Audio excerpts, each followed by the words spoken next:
नमस्कार मित्रांनो, S class एज्युकेशनमध्ये तुम्हा सगळ्यांचं मनापासून स्वागत आहे. मी सुहानी आणि आज आपण पाहतोय इयत्ता 7वी इतिहास पाठ 6वा मुघलांशी संघर्ष. याच्या आधीच्या पाठामध्ये आपण स्वराज्य स्थापना पाहिलं होतं, म्हणजे ॲक्च्युली स्वराज्य स्थापनेचा विचार, त्याला सुरुवात कशी झाली आणि शिवाजी महाराजांनी आदिलशाहीची कसं संघर्ष केला ते आपण पाहिलं. त्याच्यानंतर शिवाजी महाराजांनी आदिलशहाशी तह केला आणि पन्हाळा आदिलशाहीला त्या तहमध्ये देण्यात आला होता. आता मुघलांशी संघर्ष आपण पाहणार आहोत. आतापर्यंत शिवाजी महाराजांनी आदिलशाहीची यशस्वी संघर्ष केला होता, परंतु स्वराज्याचा विस्तार करताना मुघलांशी संघर्ष मात्र अटळ होता.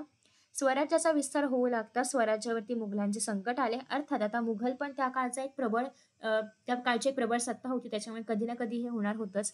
आणि महाराजांनी याही संकटावरती मात केली. मुघलांकडून आपले किल्ले आणि प्रदेश परत मिळवले, स्वतःच राज्याभिषेक करवून घेतला आणि दक्षिणेकडील मोहीम हाती घेतली.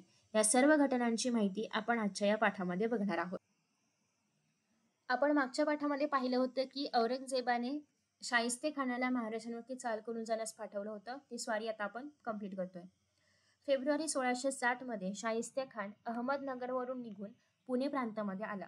त्याने आसपासच्या प्रदेशामध्ये लहान लहान सैनिकांच्या तुकड्या पाठवल्या आणि मोठ्या प्रमाणामध्ये हानी करायला सुरुवात केली. मुद्दा हाच होता की स्वराज्याचं नुकसान व्हावं आणि महाराजांची भेट व्हावी किंवा महाराजांवरती हल्ला करता यावा.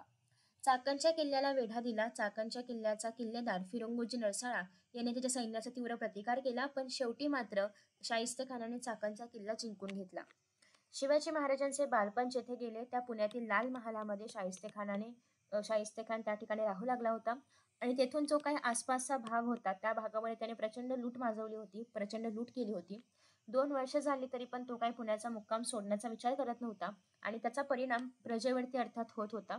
कारण तो खूप मोठ्या प्रमाणामध्ये लूट करतोय, प्रजेचे हाल करतोय, कधीही सैनिक पाठवतोय, सगळं नासधूस करतोय. आणि अशा परिस्थितीमध्ये महाराजांनी एक धाडसी बेत आखला.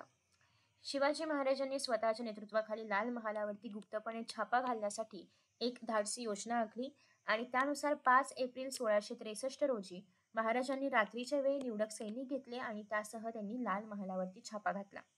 मग या छाप्यामध्ये त्यांनी काय केलं की त्यांनी सगळ्यात पहिल्यांदा, अर्थात शिवाजी महाराजांचं बालपण लाल महालामध्ये गेलं होतं, त्यामुळे पूर्ण लाल महाल त्यांना माहिती होता की कुठे रस्ता आहे, कुठे काय आहे, काय कसं आहे, सगळं त्यांना माहिती होतं. आणि त्यामुळे त्यांना शाहिस्ते खानावरती हल्ला करणं, म्हणजे आपल्या ओळखीच्या जागेमधून हल्ला करणं त्यांना थोडंसं इझी होतं. आणि त्यामुळे या छाप्यामध्ये शाहिस्ते खानाची बोटे तुटली गेली. खरं तर त्यांना त्याला मारायचं होतं, पण तो पळून जाताना त्याची फक्त बोटच तुटली गेली आणि त्याची मानहानी झाली. आणि त्यामुळे मग त्याने मानहानी झाली, त्याचा इगो हर्ट झाला, त्याने पुणे सोडलं आणि आपला मुक्काम त्याने औरंगाबादला हलवला.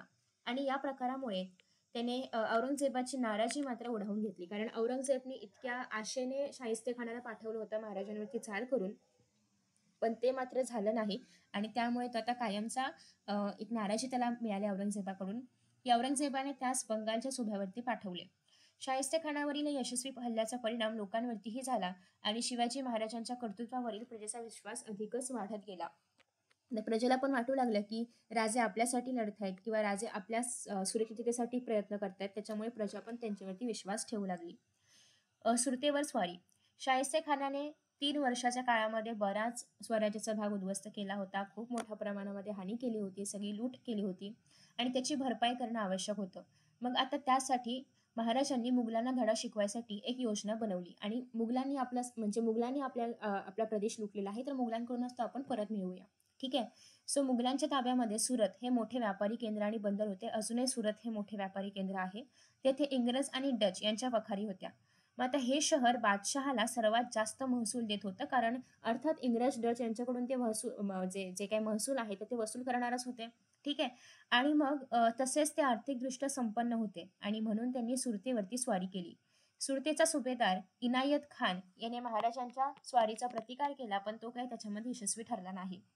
सामान्य प्रजेस त्रास न देता त्यांनी सुरतेमधून विपुल संपत्ती मिळवली. म्हणजे त्यांनी ज्याप्रमाणे शाहिस्ते खानाने सगळ्या प्रजेला त्रास दिला होता, हानी केली होती वगैरे, असं काही केलं नाही महाराजांच्या सैनिकांनी आणि फक्त संपत्ती लुटली होती, तर कोणालाही त्रास न देता त्यांनी ही मोहीम यशस्वी केली. आणि त्यामुळे औरंगजेब बादशाहच्या प्रतिष्ठेत धक्का पोहोचला, कारण इतकी मोठी संपत्ती असं लुटून घेऊन गेले महाराज, तर हे त्याला पचणारं नव्हतं. मग आता नेक्स्ट आहे जयसिंगाची स्वारी, अर्थात शांत बसेल तो औरंगजेब कसला. शिवाजी महाराजांच्या वाढत्या हालचालीला बंदोबस्त करण्यासाठी औरंगजेबाने मिर्झा राजा जयसिंग हा आपला अनुभवी आणि मातब्बर राजपूत सरदार पाठवला. तो पुण्यामध्ये आला. त्याने महाराजांच्या विरोधामध्ये सर्व शक्ती संघटित केली आणि आपले प्रयत्न सुरू केले. मग त्याने गोव्याचे व वसईचे पोर्तुगीज, वेंगुर्ल्याचे डच, सुरतेचे इंग्रज, जंजिराचे सिद्धी यांनी सुद्धा महाराजांविरुद्ध मोहीम काढावी असे जयसिंगाने सुचवले. म्हणजे सगळ्यांनी एकदम हल्ला करावा असं त्यांनी सुचवलं. शिवाजी महाराजांकडील किल्ले जिंकून घेण्याचा बेत आखला की कशा पद्धतीने आपण त्यांचे किल्ले आपल्या ताब्यामध्ये घेऊ शकतो. स्वराज्याच्या विविध भागांमध्ये मुघल सैनिकांच्या तुकड्या पाठवल्या गेल्या. त्या सैनिकांनी स्वराज्यातील भूप्रदेशाची मोठी हानी केली. हे मुघल दरवेळी आले की काही ना काही हानी करायचे. म्हणजे ते ते संपत्ती लुटायचे, ते सगळ्या आसपासच्या प्रजेला त्रास द्यायचे. आणि मग त्या सैनिकांनी म्हणजे महाराजांनी मुघलांना प्रतिकार करण्याचा प्रयत्न केला. मिर्झा राजे जयसिंग आणि दिलेर खान पुरंदर किल्ल्यास त्यांनी वेढा दिला. पुरंदरच्या वेढ्याच्या वेळी मुरारबाजी देशपांडे यांनी पराक्रमाची शर्त केली, परंतु त्यांना वीरमरण आले आणि परिस्थितीचे गांभीर्य लक्षात घेऊन महाराजांनी जयसिंगाशी बोलणी करण्याचा निर्णय घेतला. कारण जयसिंग राजपूत होते, खूप मातब्बर सरदार होते आणि परिस्थिती आता हाताबाहेर चालली होती आणि अजून नुकसान होण्याआधी महाराजांनी त्यांच्याशी बोलणी करायचं ठरवलं.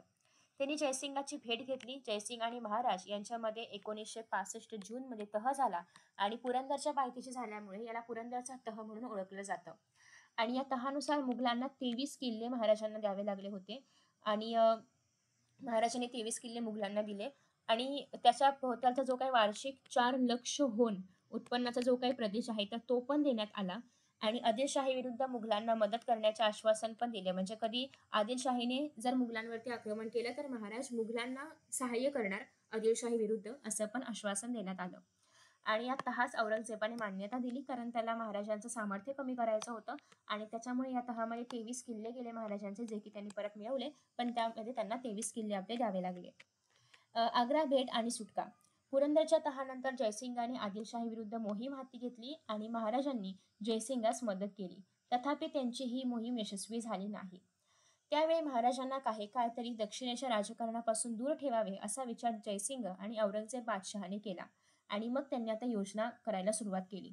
मग आता त्यांना काय करायचं होतं की शिवाजी महाराजांना दक्षिणेपासून तिथल्या राजकारणापासून दूर ठेवायचं होतं. म्हणजे ते नवीन किल्ले वगैरे घेऊ शकणार नाहीत किंवा जोपर्यंत त्यांनी घेतलेल्या जे काही 23 किल्ल्याची नीट व्यवस्था होत नाही तोपर्यंत तरी ऍटलिस्ट आपण महाराजांना इथून दूर ठेवावं असा त्याचा विचार होता. आणि मग याच विचाराला अनुसरून जयसिंगाने महाराजांनी बादशहाच्या भेटीत जावे. बादशहा कुठे होता? उत्तरेमध्ये दिल्लीमध्ये होता आणि तेव्हा काही फ्लाईट्स नव्हत्या, डायरेक्टली दिल्लीमध्ये उतरायचं वगैरे असं काही नव्हतं. त्याच्यामुळे अंतर खूप असल्यामुळे जर महाराज दिल्लीमध्ये गेले तर तेवढ्या काळामध्ये आपण इकडची सगळी घडी नीट बसवू शकतो किंवा तितका काळ महाराज दक्षिणेपासून दूर राहतील, हा त्याचा विचार होता.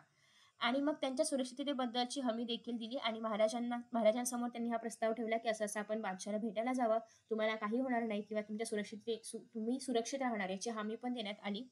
आणि त्यानुसार शिवाजी महाराज आग्र्याला निघाले. बरोबर राजपुत्र संभाजी देखील होते. विश्वासू आणि जीव देणारे निवडक सहकारी देखील सोबत होते. महाराज आग्र्यास पोहोचले. तथापि औरंगजेबाने दरबारामध्ये त्यांचा योग्य तो मान ठेवला नाही. त्यांनी उलट त्यांचा अपमान केला. औरंगजेबाचा वाढदिवस होता आणि त्यावेळेस मात्र जन्मदिन होता आणि तेव्हा महाराजांना शेवटी उभं करण्यात आलं आणि हा खूप मोठा अपमान होता महाराजांसाठी आणि त्यामुळे महाराजांनी संताप व्यक्त केला. आणि औरंगजेबाला काहीतरी रुचलं नाही की आपल्यासमोर असं कोणी संताप व्यक्त करते किंवा आपल्याला कोणी चॅलेंज करतंय आणि त्याच्यामुळे औरंगजेबाने त्यांना नजरकैदेमध्ये ठेवलं. बादशहाच्या या कृतीने डगमगून न जाता महाराजांनी नजरकैदेमधून आपली सुटका करून घेण्याची योजना आखली आणि ते आग्र्यातून शिताफीने निसटले. तुम्हाला माहिती असेल की ते ह्याच्यामधून पेठारांमधून वगैरे ते निसटले होते. मदारी मेहतर वगैरे यांनी त्यांना खूप मदत केली होती. नेक्स्ट आहे ते आग्र्यावरून शिताफीने निसटले आणि काही दिवसातच ते महाराष्ट्रामध्ये सुखरूप पोहोचले. पण आग्र्यावरून येताना मात्र त्यांनी संभाजी महाराजांना किंवा संभाजी राजांना मथुरा येथेच ठेवलं होतं आणि परत ते सुखरूपपणे गडावरती पोहोचले. महाराज स्वराज्यापासून दूर असताना स्वराज्याचा कारभार वीरमाता जिजाबाई यांनी पाहिला होता. आता मुघलांविरुद्ध आक्रमक पवित्र. आता महाराज इथून सुटले, ठीक आहे. म्हणजे महाराजांनी तह केला होता, त्यांना आता वाटलं की आता सगळं सॉर्ट आउट होईल किंवा आता काही मुघल आपल्याला जास्त त्रास देणार नाही. पण उलट मुघल शांत बसले नाहीत आणि महाराजांना मुघलांबरोबर लगेचच संघर्ष नको असला तरी पण पुरंदरच्या तहामध्ये जे काही 23 किल्ले आपण दिलेले आहेत मुघलांना ते तर परत मिळवणं गरजेचं होतं आणि हेच आता महाराजांचं उद्दिष्ट होतं. त्यासाठी त्यांनी एक व्यापक आणि धाडसी योजना तयार केली. एका बाजूला निरनिराळ्या किल्ल्यांवरती जय्यत तयारीनिशी सैन्य पाठवून ते किल्ले घ्यायचे, तर दुसऱ्या बाजूला दख्खनमध्ये मुघलांच्या प्रभुत्वाखाली जे काही प्रदेश होते त्याच्यावरती हल्ला करायचे, त्यांना अस्थिर ठेवायचे असे धोरण होतं आणि एकदा का ते अस्थिर झाले की पुन्हा एकदा ते किल्ले घ्यायचे, ठीक आहे. मग त्यानुसार मुघलांच्या अहमदनगर आणि जुन्नर या प्रदेशामध्ये त्यांनी हल्ले केले आणि मग त्यांनी सिंहगड, पुरंदर, लोहगड, माहुली, कर्नाळा, रोहिडा यांसारखे किल्ले जिंकून घेतले. आता काय झालं होतं, की जेव्हा महाराजांनी 23 किल्ले दिले मुघलांना, तेव्हा मुघलांनी लगेचच त्या ठिकाणी एक सैन्याची तुकडी असेल, सुरक्षा असेल, संपत्ती वगैरे सगळं त्यांनी त्या किल्ल्यांमध्ये भरून ठेवलं. आणि आता महाराजांनी ते किल्ले पुन्हा ताब्यात घेतले, तर त्या सगळ्या गोष्टी पण महाराजांकडे पुन्हा एकदा येऊ लागल्या. यानंतर शिवाजी महाराजांनी दुसऱ्यांदा सुरतेवरती स्वारी केली. तेथून परत येताना नाशिक जिल्ह्यातील वणी दिंडोरी या ठिकाणी त्यांचा मुघलांबरोबर खूप मोठा संघर्ष झाला आणि या संघर्षामध्ये त्यांनी दाऊद खान या मुघल सरदाराचा पराभव केला. त्यानंतर मोरोपंत पिंगळे यांनी नाशिक जवळील त्र्यंबकगड जिंकून घेतला. अशा रीतीने महाराजांच्या मुघलांविरुद्धच्या चढाईच्या धोरणांना यश प्राप्त झाले किंवा यश मिळाले आणि या चढाईच्या मोहिमांमध्ये तानाजी मालुसरे, मोरोपंत पिंगळे, प्रतापराव गुजर इत्यादी सरदारांनी मोलाची कामगिरी केली. या मोहिमांचे वर्णन कृष्णाजी अनंत सभासद या बखरकाराने, बखरींबद्दल पण आपण चर्चा केलेली आहे, तर याच्यामध्ये केलेलं आहे की चहू महिन्यात 27 गड घेतले, मोठी ख्याती केली. म्हणजे जे काही 23 किल्ले दिले होते त्यापैकी 27 म्हणजे ते तर घेतलेच, पण त्यासोबतच अजूनही किल्ले त्यांनी जिंकून घेतले. अशी मोठी ख्याती केली, म्हणजे मोठी कामगिरी त्यांनी केली. आणि पुढे आहे ओके पुढे आहे राज्याभिषेक. सतत 30 वर्षांच्या अविश्रांत परिश्रमातून, म्हणजे अजिबात विश्रांती न घेता महाराज सतत 30 वर्ष स्वराज्य स्थापनेच्या कामात होते. मराठ्यांचे स्वराज्य त्यामुळे साकार झाले. तथापि स्वराज्याचे अस्तित्व स्वतंत्र आणि सार्वभौम आहे हे स्पष्ट करण्यासाठी स्वराज्यास अधिकृतता आणि सर्व मान्यता प्राप्त होणे आवश्यक होते. कारण जोपर्यंत राज्याभिषेक होत नाही, जोपर्यंत त्या प्रदेशाचा एक राजा आहे, एक महाराज आहे असं इतरांना कळत नाही, तोपर्यंत तो देश किंवा ते जे काही साम्राज्य आहे, राज्य आहे, स्वराज्य आहे, तर ते स्वतंत्र मानलं जाणार नाही. आणि मग यासाठी राज्याभिषेक करवून घेणं खूप गरजेचं होतं. हे महाराजांच्या लक्षात आलं आणि यासाठी विधिवत राज्याभिषेकाची आवश्यकता होती. म्हणून 6 जून 1674 रोजी या दिवशी विद्वान पंडित गागा भट्ट यांच्या हस्ते रायगडावरती आपल्या राज्याभिषेक त्यांनी करवून घेतला. या राज्याभिषेकाद्वारे महाराज आता स्वराज्याचे छत्रपती झाले होते. सार्वभौमत्वाचे प्रतीक म्हणून त्यांनी राज्याभिषेक शक ही सुरू केली, ही कालगणना सुरू केली आणि ते आता शककर्ते झाले होते. आणि राज्याभिषेकाप्रसंगीच त्यांनी होन याआधी पण आपण पाहिलं 4 लक्ष होन त्यांनी मुघलांना दिले होते. म्हणजे होन ही त्या काळची करन्सी होती. आणि तांब्याची शिवराई ही खास नाणी त्यांनी पाडली. या नाण्यांवरती श्री राजा शिवछत्रपती अशी अक्षरे कोरण्यात आली होती. आणि तिथून पुढे राजपत्रांवरती पण क्षत्रिय कुलावतंस श्री राजा शिवछत्रपती असा उल्लेख होऊ लागला. राज्याभिषेकानंतर त्यांनी फारसी शब्दांना पर्यायी संस्कृत शब्दात असणारा एक कोश तयार करून घेतला, ज्याला राज्य व्यवहार कोश असं म्हणतात. आणि याच्यामध्ये राज्याच्या कारभाराशी निगडीत अनेक गोष्टी होत्या. सो या ठिकाणी तुम्ही रायगड पाहू शकता, जी की ऑफिशियली स्वराज्याची राजधानी आहे, दुसरी राजधानी आपण असं म्हणू शकतो. नेक्स्ट आहे राज्य व्यवहार कोशातील काही प्रतिशब्द. किताबला पदवी, फरमानला राजपत्र, जमीन म्हणजे प्रतिभूती, हाली म्हणजे सांप्रत, माझी म्हणजे पूर्व, फिलहाल म्हणजे तात्काळ, वाहवा म्हणजे उत्तम, वकूब म्हणजे प्रज्ञा, बेवकूफ म्हणजे मूढ, दस्तपोशी म्हणजे हस्तस्पर्श, मुलाखत म्हणजे दर्शन, कदमपोशी म्हणजे पादस्पर्श, झूट म्हणजे मिथ्या, कौलनामा म्हणजे अभय, फतेह म्हणजे विजय किंवा विजय, फिर्याद म्हणजे अन्याय वार्ता, शिलेदार म्हणजे स्वतुर्गी. तर अशा पद्धतीने त्यांनी जे काही आधीचे फारसी शब्द होते त्यांना पर्यायी संस्कृत शब्द असणारा एक कोश तयार केला.